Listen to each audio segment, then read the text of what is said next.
Have a nice day, student. Today we take new chapter triangle. आज हम लोग triangle अब पढ़ेंगे। ट्राइंगल में आपके सिलेबस में सिमिलर ट्राइंगल है ना, फर्स्ट पार्ट में। तो फर्स्ट पार्ट में हम लोग आगे सिमिलर ट्राइंगल पढ़ेंगे और उससे संबंधित प्रॉब्लम। तो सिमिलर होता क्या है, सिमिलर होने की कंडीशन क्या है भाई। सिमिलर का मतलब क्या है कि एक समान दिखाई देने वाला फिगर है ना, या कोई आर्टिकल सिमिलर होना चाहिए। ये एक समान दिखाई देने वाला आर्टिकल सिमिलर कहलाता है। तो सिमिलर का मतलब जो एक समान दिखाई दे, तो एक समान जैसे यहाँ पे सिमिलर में जब एक समान हम बोले यहाँ, तो ध्यान रखिएगा कि कुछ फिगर को सिमिलर माना गया है, उसमें कोई कंडीशन फॉलो नहीं हो रही है। जैसे नॉर्मल 3 फिगर कौन माने गए हैं, सर्किल। सर्किल हमेशा सिमिलर माना जाता है। स्फेयर हो गया आपका, है ना, सर्किल से ही स्फेयर बना है क्योंकि वो 3D हो जाता है, ये 2D हो जाता है। तो सर्किल सिमिलर फिगर हो गया। ट्राइंगल में इक्विलेटरल ट्राइंगल सिमिलर हो गया, बाकी नहीं है, सिर्फ इक्विलेटरल ट्राइंगल सिमिलर है। और उसमें क्वाड्रिलेटरल में स्क्वायर या स्क्वायर, जिसे हम हिंदी में वर्ग बोलते हैं, ये सिमिलर हो गया। तो अपने फिगर फॉर्म में 3 ऐसे फिगर हैं जिन्हें हम हमेशा सिमिलर मानते हैं। ये ऑब्जेक्टिव में खूब आता है। ट्राइंगल हमेशा, ट्राइंगल में कौन सा ट्राइंगल, इक्विलेटरल ट्राइंगल हमेशा सिमिलर होगा, सर्किल सिमिलर होगा, और क्वाड्रिलेटरल में स्क्वायर सिमिलर फिगर माने जाते हैं। बाकी भी फिगर सिमिलर हो सकते हैं, लेकिन उसके लिए कंडीशन दी जाएगी, उस कंडीशन को आप प्रूव करेंगे तब वो सिमिलर आप कह सकते हैं। तो सिमिलर का मतलब एक समान दिखाई देने वाले आर्टिकल को हम सिमिलर बोलते हैं, पर उसकी कुछ कंडीशन जब फॉलो होंगी तभी हम परफेक्ट रूप से सभी फिगरों को सिमिलर बोल सकते हैं, अन्यथा नहीं। नॉर्मल में 3 ही फिगर सिमिलर माने गए हैं, सर्किल, सर्किल के साथ आप स्फेयर भी बोल सकते हैं, है ना, 3D पर उसमें, और क्वाड्रिलेटरल में स्क्वायर, और ट्राइंगल में इक्विलेटरल ट्राइंगल। तो सिमिलर होने की कंडीशन क्या है, किसी फिगर को आप सिमिलर प्रूव करेंगे तो उसमें सिर्फ 2 चीज़ें आपको प्रूव करना पड़ेगा। पहला करेस्पॉन्डिंग एंगल, है ना, और हमेशा करेस्पॉन्डिंग एंगल सिमिलर होना चाहिए, या इक्वल होना चाहिए, और उसकी करेस्पॉन्डिंग साइड हमेशा प्रोपोर्शनल होना चाहिए, है ना। प्रोपोर्शनल का मतलब ये कि वैल्यू भले अलग अलग दी गई हों, लेकिन जब हम उसको सॉल्व करें तो उनका जो रेशियो है बिल्कुल सेम आ जाए अपने लोवेस्ट फॉर्म में। तो सिमिलर ट्राइंगल की सिमिलर की कंडीशन है, 2 triangle are similar if their corresponding angle are equal and their corresponding side are in the same ratio. Same ratio या प्रोपोर्शन बोलते हैं। तो देखिए यहाँ पे आगे तो करेस्पॉन्डिंग एंगल किसको कहते हैं, जैसे मान लीजिए 2 हम ये ट्राइंगल लिए, यहाँ पे ये देखिए, यहाँ से आप दोनों कंडीशन समझिए। तो मान लीजिए हम ये इक्विलेटरल ट्राइंगल लिए, ये इक्विलेटरल ट्राइंगल है। तो सिमिलर की जो कंडीशन होती है, एक चीज और ध्यान रखिएगा, सिमिलर का मतलब यहाँ पे ये है कि एक समान दिखाई देना। फिगर छोटा बड़ा हो सकता है सिमिलर में।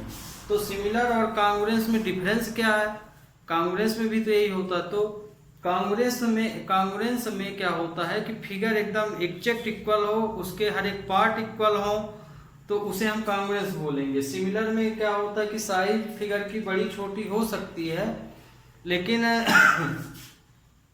उनकी करेस्पॉन्डिंग वैल्यू सेम हो जाती है। जैसे मान लीजिए ये छोटा ट्राइंगल, ये बड़ा, दोनों ही सिमिलर है। हम यहाँ ABC एक ये ट्राइंगल लिए और एक लिए PQR। तो यहाँ पे ABC ट्राइंगल में जैसे एंगल के आधार पे समझिए, मान लीजिए ये इक्विलेटरल ट्राइंगल है, तो इक्विलेटरल ट्राइंगल में आप जानते हैं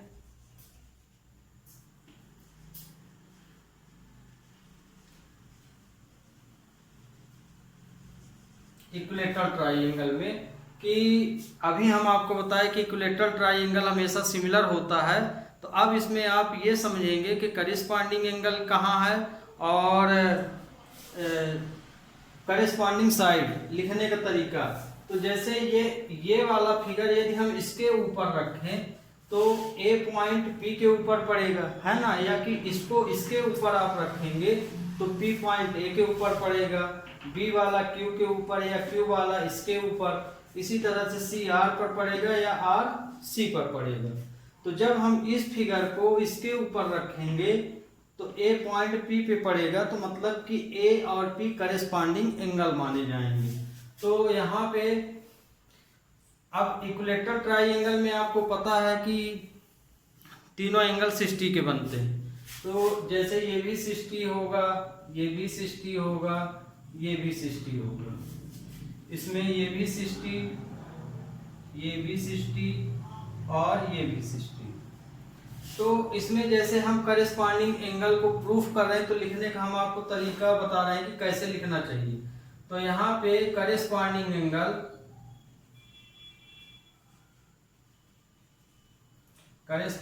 एंगल कौन कौन से पेयर होंगे। करेस्पॉन्डिंग एंगल में आप ऐसा नहीं लिख सकते कि angle A angle R. Corresponding का मतलब है कि जब हम एक फिगर को दूसरे के ऊपर रखें तो कौन सा पॉइंट किसके ऊपर पड़ रहा है। तो जैसे ए पॉइंट पी के ऊपर पड़ रहा तो आपको लिखना पड़ेगा कि एंगल ए और एंगल पी ये करेस्पॉन्डिंग होंगे। फिर एंगल बी एंगल क्यू के ऊपर जाएगा और एंगल सी एंगल आर के ऊपर जाएगा, है ना। ये एंगल का सिंबल है। तो इनको हम बोलेंगे करेस्पॉन्डिंग एंगल। अब करेस्पॉन्डिंग साइड, तो करेस्पॉन्डिंग साइड भी समझ लीजिए।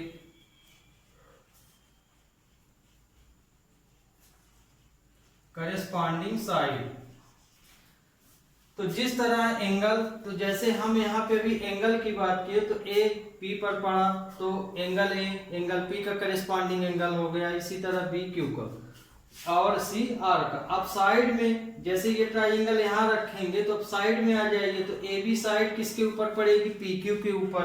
तो यहाँ पे ध्यान रखिएगा कि जब हम करेस्पॉन्डिंग साइड लेते हैं उसको आप हमेशा रेशियो में लिखेंगे, है ना। किस में लिखेंगे, रेशियो फॉर्म में। जैसे एंगल को तो हम इक्वल फॉर्म में लिखे हैं, लेकिन साइड को हमेशा रेशियो फॉर्म में। तो जैसे यहाँ पे ए बी जो है पी क्यू की करेस्पॉन्डिंग साइड है, ए बी पी क्यू की करेस्पॉन्डिंग साइड है। तो करेस्पॉन्डिंग साइड को आप लिखेंगे A B upon P Q.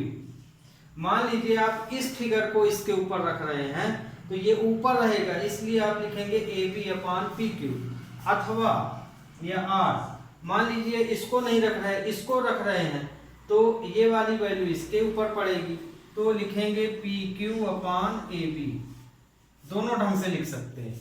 इसी तरह बीसी लाइन किसके ऊपर पड़ेगी, बीसी क्यूसी के ऊपर पड़ेगी, तो बीसी अपॉन क्यूसी। तो करेस्पॉन्डिंग वैल्यू को हम इस तरह से लिखेंगे, ये आप ध्यान रखिएगा। यदि कहीं इसको आप ऐसे लिखेंगे तो पूरी तरह से ये गलत माना जाएगा, क्योंकि आपको अभी हम बताए कि सिमिलर चीज छोटी बड़ी हो सकती है ना, इक्वल भी हो सकती है। तो आप और कंडीशन में लिखाया गया है रेशियो, साइड को रेशियो लिखा गया है। तो ध्यान रखिएगा जब आप करेस्पॉन्डिंग साइड की वैल्यू लिख रहे हैं तो हमेशा रेशियो में लिखेंगे, इसका मतलब इक्वल हो जाता है। तो चूंकि फिगर आपका इक्वल भी हो सकता है, नहीं भी हो सकता, तो इक्वल है तो मान लीजिए उस कंडीशन के लिए कहीं ना कहीं ये सही हो सकता है, लेकिन सबके लिए तो नहीं हो सकता, हर चीज सिमिलर के लिए। तो हर कंडीशन को जो नियम फॉलो हो उस कंडीशन को हमको ज्योमेट्री में लेना चाहिए। तो यहाँ पे इस तरह से लिखना है, ना कि इस तरह से। तो इसी तरह B C upon Q C हो गए, B C upon Q R, और AC अपान, तो इसको आप इस फिगर को जब इसके ऊपर रखेंगे तो ऐसे रखेंगे, यदि इसको इसके ऊपर रखेंगे तो QR अपान BC लिखेंगे। इस तरह से हमको ये साइड लिखना चाहिए, AC अपान PR अथवा PR अपान AC। ये तो करेस्पॉन्डिंग साइड हमेशा प्रोपोर्शनल होती हैं, तो वो तो प्रोपोर्शनल बात की बात है। आगे रेशियो में लिखना किस तरह ये हमने आपको बताया, तो इसके दोनों नियम आपको समझा दिए। इक्विलेटरल ट्राइंगल है ये, उसका एग्जांपल लेके आपको बताए हैं। इसके अलावा सर्किल, स्फेयर और स्क्वायर, ध्यान रखिएगा ये हमेशा सिमिलर फिगर होते हैं और ये ऑब्जेक्टिव में पूछे जाते हैं। अब एक कंडीशन और ध्यान रखिएगा, सिमिलर फिगर जो सिमिलर है जरूरी नहीं कि वो कांग्रुएंस हो। सिमिलर फिगर जरूरी नहीं कि वो कांग्रुएंस फिगर भी हो, लेकिन यदि कोई फिगर कांग्रुएंस है तो वो सिमिलर जरूर होगा। ये ध्यान रखिएगा, ये भी ऑब्जेक्टिव या ट्रू फॉल्स में बहुत पूछा जाता है। क्या बोले हैं हमने, ये बताया आपको कि सिमिलर फिगर जरूरी नहीं कि वो कांग्रुएंस भी बनाए, माने कांग्रुएंस फिगर ही हो, लेकिन यदि फिगर कांग्रुएंस है तो वो सिमिलर जरूर होगा। ये है इसकी एक और मेन कंडीशन। तो ये सिमिलर हो गया। तो सिमिलर प्रूफ करने के लिए हमें दो चीज चाहिए, या तो एंगल हो, करेस्पॉन्डिंग एंगल आप प्रूफ कर दीजिए, या कि उसकी करेस्पॉन्डिंग साइड को प्रूफ कर दीजिए, है ना। तो इसमें दो कंडीशन दी गई हैं, या तो एंगल एंगल एंगल रूल लगा दीजिए, या तो साइड साइड साइड लगा दीजिए, या दो एंगल कोई प्रूव कर दीजिए, या दो साइड एक एंगल। तो ये इसका नियम हो गया। अब आगे लेते हैं इसमें सिमिलर फिगर में। तो सिमिलर फिगर में जैसे आपको से पूछा जाए कि सिमिलर फिगर चलिए बताइए कि कौन कौन से हैं, तो अब आपको तो यहाँ बता दिए। मान लीजिए एग्जाम्पल लिखने को दे दिया जाए कि आप कोई दो सिमिलर फिगर बताइए, तो आप ट्राइंगल, इक्विलेटरल ट्राइंगल बता सकते हैं, स्क्वायर बता सकते हैं, स्फेयर बता सकते हैं, इस तरह से आप बोल सकते हैं। ओके, तो एक्सरसाइज में अब आते हैं 6.1। 6.1 में आपके पूरे क्वेश्चन, अब देखिए हम एक्सरसाइज 6.1 लिए। 6.1 में पूरे ऑब्जेक्टिव क्वेश्चन है, पूरे क्वेश्चन लिखे हुए हैं। पहला क्वेश्चन है जो अभी हमने आपको बताया है लेक्चर में, वही है पूरा इसमें। तो और इसमें आपसे एक ऑब्जेक्टिव पूछा जाता है क्वेश्चन में, ऑल, इसमें फिल इन द ब्लैंक्स भरना है। तो आपके बुक में ऑप्शन दिया है, पर ऑप्शन परीक्षा में नहीं रहेगा, ध्यान रखिएगा, इसे आपसे बनना चाहिए और रखने की जरूरत नहीं है। अभी आपको हम बताएं कि सर्किल, स्क्वायर और इक्विलेटरल ट्राइंगल हमेशा सिमिलर फिगर माने जाते हैं। तो ऑल सर्किल आर, सभी सर्किल क्या हैं, सिमिलर हैं कि कांग्रुएंस हैं। तो अभी हमने आपको डेफिनेशन बताया था कि सभी सर्किल हमेशा सिमिलर माने जाएंगे। कांग्रुएंस कब माने जाएंगे, कांग्रुएंस तब माने जाएंगे जब उनकी एग्जैक्ट पार्ट इक्वल हो। जैसे सर्किल की बात हो रही है तो सर्किल तभी कांग्रुएंस होंगे जब उसका रेडियस सेम होगा। जैसे 4 4 सबकी रेडियस 4 हो तब वो कांग्रुएंस होगा, लेकिन यदि रेडियस सबकी अलग अलग है तो सर्किल सिमिलर होगा। तो सभी सर्किल सिमिलर होंगे, तो इसमें आप भरोगे सिमिलर, है ना। कांग्रुएंस क्यों नहीं होगा, क्यों, क्योंकि फिगर छोटा बड़ा हो सकता है, और कांग्रुएंस का मतलब होता है एग्जैक्ट पार्ट आर इक्वल, सभी पार्ट उसके बराबर होना चाहिए, लेकिन सिमिलर में ऐसा नहीं है। तो सभी सर्किल सिमिलर होंगे, सभी स्क्वायर सिमिलर होंगे। अब सिमिलर क्यों होंगे ये देखिए, जैसे स्क्वायर बना है, ये छोटा सा एक बड़ा सा, तो ये देखिए ये सिमिलर फिगर है। कांग्रुएंस होता तो बराबर होते। तो सिमिलर इसलिए है कि इसमें भी 90 के पूरे एंगल बनेंगे और इसमें भी पूरे 90 के एंगल बनेंगे, है ना, इसलिए ये सिमिलर है।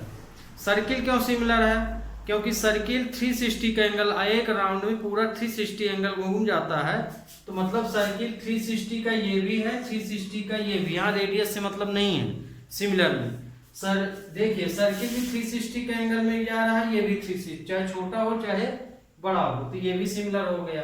इसमें 90 के सब बन रहे हैं एंगल, तो एंगल रूल से ये भी सिमिलर होगा। तो सभी स्क्वायर क्या हो जाएंगे, सिमिलर हो जाएंगे। तो एक ये हो गया आंसर। फिर ऑल ट्राइएंगल, कौन से ट्राइएंगल, वे सभी ट्राइएंगल सिमिलर होंगे। तो कौन से ट्राइएंगल सिमिलर होंगे, ट्राइएंगल तो हम लोग क्या क्या पढ़ते हैं, आइसोस्केलस पढ़ते हैं, इक्विलेटरल पढ़ते हैं, स्क्लेर पढ़ते हैं, फिर राइट ट्राइएंगल पढ़ते हैं, ऑब्ट्यूज ट्राइएंगल पढ़ते हैं, एक्यूट पढ़ते हैं। तो इनमें से कौन सा ट्राइएंगल सिमिलर होगा, इक्विलेटरल ट्राइएंगल। तो all equilateral triangle are similar.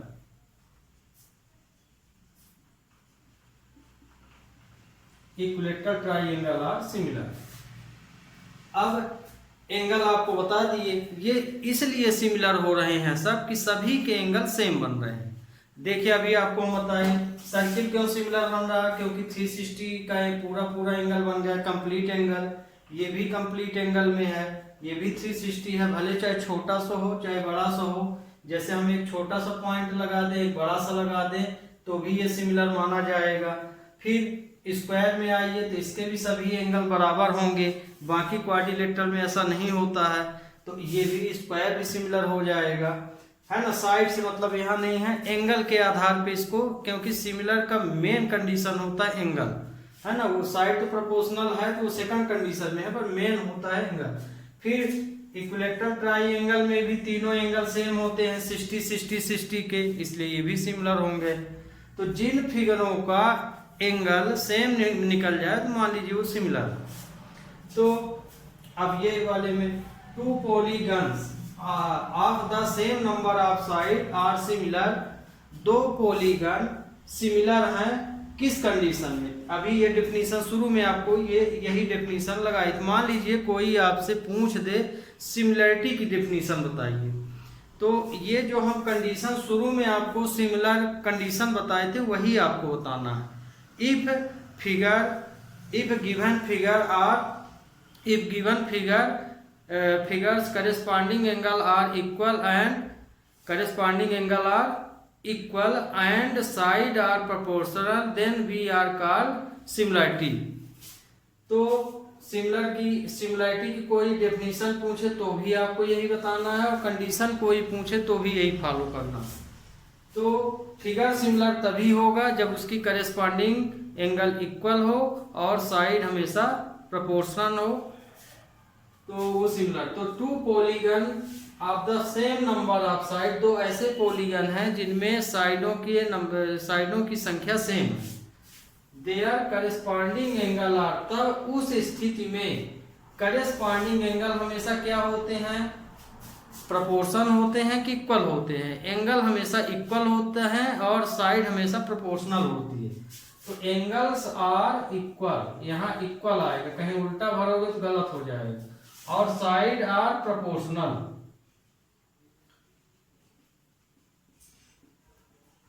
ये हो गया आपका। अब इसमें बोला है given two different examples of pair, similar figure के दो आप कोई एग्जांपल बताइए। तो एक तो आपका ये बता दिए, 3 तो लिखे हैं, स्क्वायर, सर्किल, इक्विलेटरल, ये सिमिलर के एग्जांपल हो गए। तो यहां आप लिख सकते हैं square.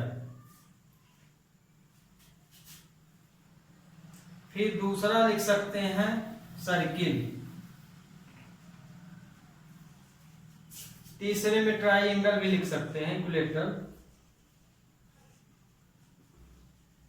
Equilateral triangle. Non similar में इनको छोड़ के बाकी फिगर का नाम लिख सकते हैं, जैसे रेक्टेंगल लिख सकते हैं, है ना, या रेक्टेंगल। तो कहने का मतलब कि यदि आप क्वाड्रिलेटरल पढ़ रहे हैं तो स्क्वायर को छोड़ के बाकी जितने भी क्वाड्रिलेटरल हैं सब नॉन सिमिलर होंगे। चाहे रेक्टेंगल लिखिए, चाहे रोम्बस लिखिए, चाहे ट्रेपेजियम लिखिए, ये सब नॉन सिमिलर में होंगे। तो आपको कोई भी लिख देना है, हम रेक्टेंगल लिख दिए। तो दूसरे का पहला हो गया रेक्टेंगल।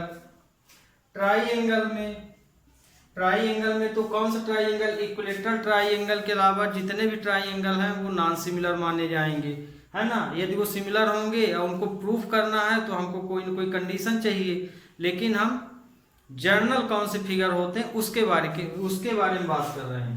तो यहाँ इस ट्राइंगल को छोड़ के कोई भी ट्राइंगल आप लिख दीजिए, जैसे यहाँ आइसो स्केलेन लिख सकते हैं, आइसो स्केलस लिख सकते हैं,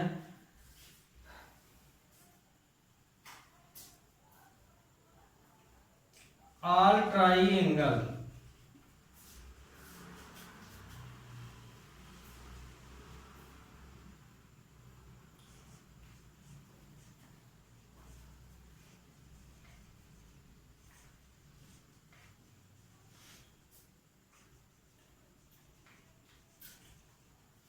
ये इस तरह भी लिख सकते हैं आप एग्जाम्पल। तो पूरे ट्राइंगल आएंगे। इक्विलेटरल ट्राइंगल को छोड़ के बाकी सभी ट्राइंगल नॉन सिमिलर होते हैं। तो ये आ गया। इसी तरह इसको भी लिख सकते हैं all quadrilateral left of square, सभी क्वाड्रिलेटरल नॉन सिमिलर होंगे सिर्फ स्क्वायर को छोड़ के। अब आते हैं तीसरे क्वेश्चन में।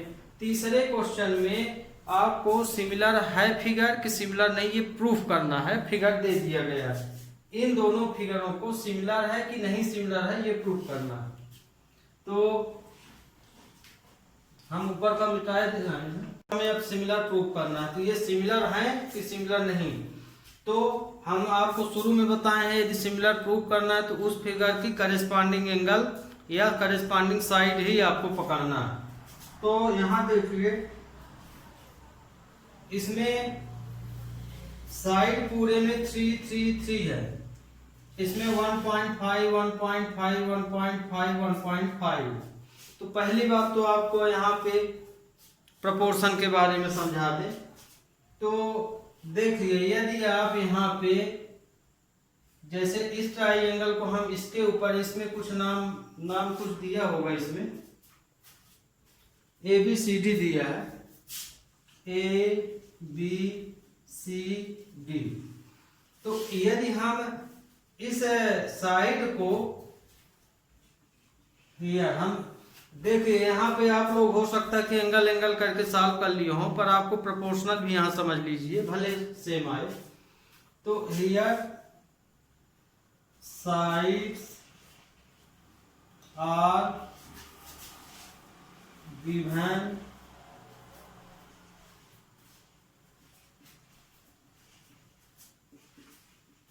क्वाड्रिलेटरल। क्वाड्रिलेटरल क्या है? PQRS एंड क्वाड्रिलेटरल ABCD, ये दो क्वाड्रिलेटरल है। इनमें आगे हम साइड देखते हैं। तो साइड को हमको प्रोपोर्शन लिखना है। तो जैसे SR DC के नीचे पड़ेगा,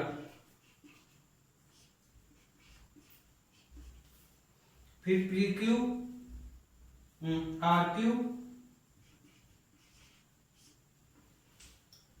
CB के नीचे आएगा, फिर PQ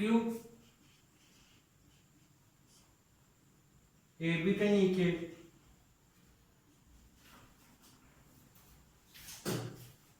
और PS AD के नीचे, है ना। तो अब इसमें हमें प्रोपोर्शन की कंडीशन है।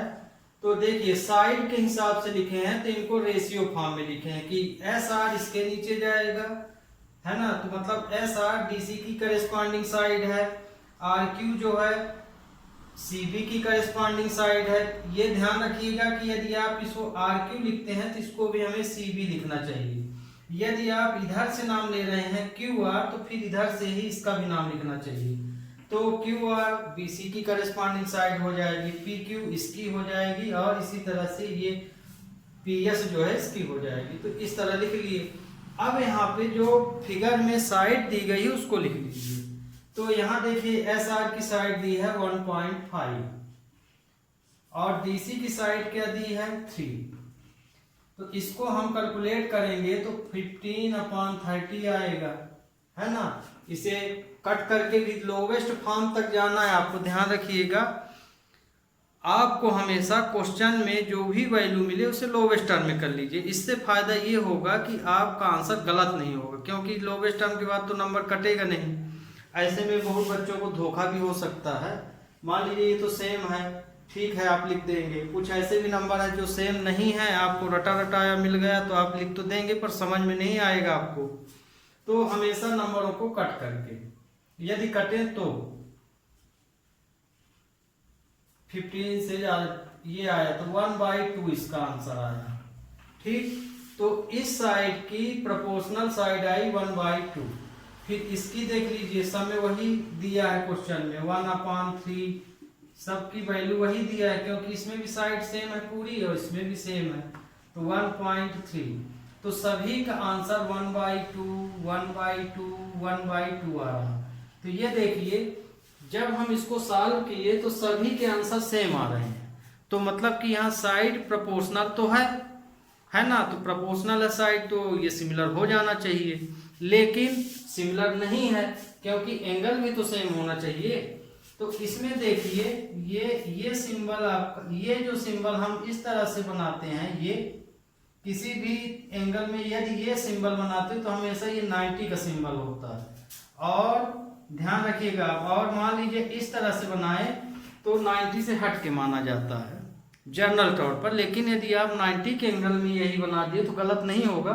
पर फिर भी आप ध्यान रखिएगा ये सिंबल 90 के हिसाब से लिया जाता है और ये 90 से कम या ज्यादा के लिए। तो ये देखिए ये फिगर, ये आपका चारों साइड तो इसकी भी बराबर है इसकी भी बराबर है, लेकिन ये स्क्वायर है ये रोम्बस है ना, ये तो आप 9 में पढ़ चुके होंगे। दोनों में डिफरेंस क्या है, दोनों में सिर्फ एक डिफरेंस होता है कि जो स्क्वायर का एंगल होता है वो हमेशा 90 का होता है, और रोम्बस के एंगल जो होते हैं वो या तो एक्यूट होंगे या ऑब्ट्यूज होंगे, लेकिन 90 का नहीं होगा। तो अब इसकी करेस्पॉन्डिंग वैल्यू लिखिए, एंड ये तो हम साइड के अनुसार लिख लिए, अब इसको हम एंगल के अनुसार,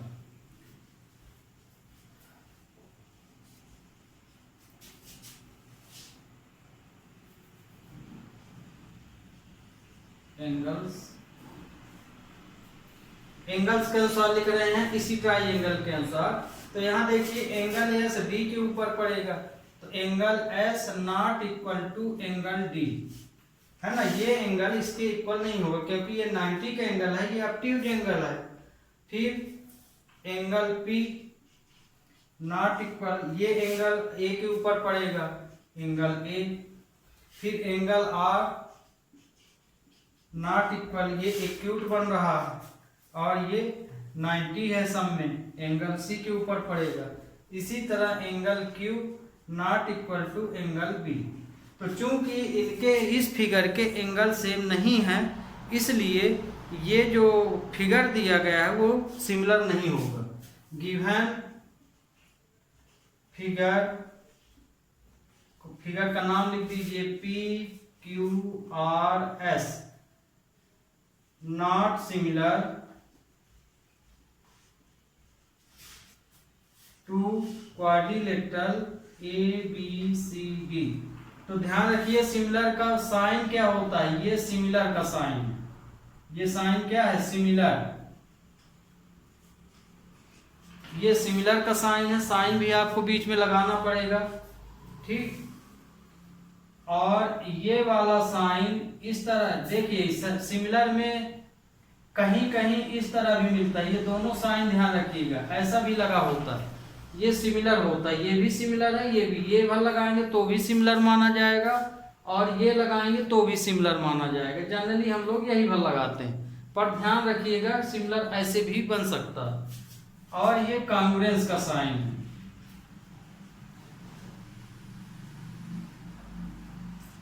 ये कॉन्ग्रुएंस का साइन है, कॉन्ग्रुएंस में डबल लाइन होती है ना, इस तरह से। तो ये कॉन्ग्रुएंस है, ये सिमिलर का साइन है। सिमिलर में इस तरह भी बना सकते हैं, तो ये भी आप ध्यान रखिएगा। तो ये आपका प्रूफ हो गया। तो आज आपकी ये 6.1 एक्सरसाइज कंप्लीट हो गई। अब अगले लेक्चर से आगे हम आपको थेल्स थ्योरम सबसे पहले 6.2 को पढ़ाने से पहले आपको 3 थ्योरम आगे हम बताएंगे। वो 3 थ्योरम है थेल्स, कन्वर्स थेल्स और पाइथागोरस थ्योरम। फिर उसके बाद हम 6.2 स्टार्ट करेंगे। Okay student, have a nice day.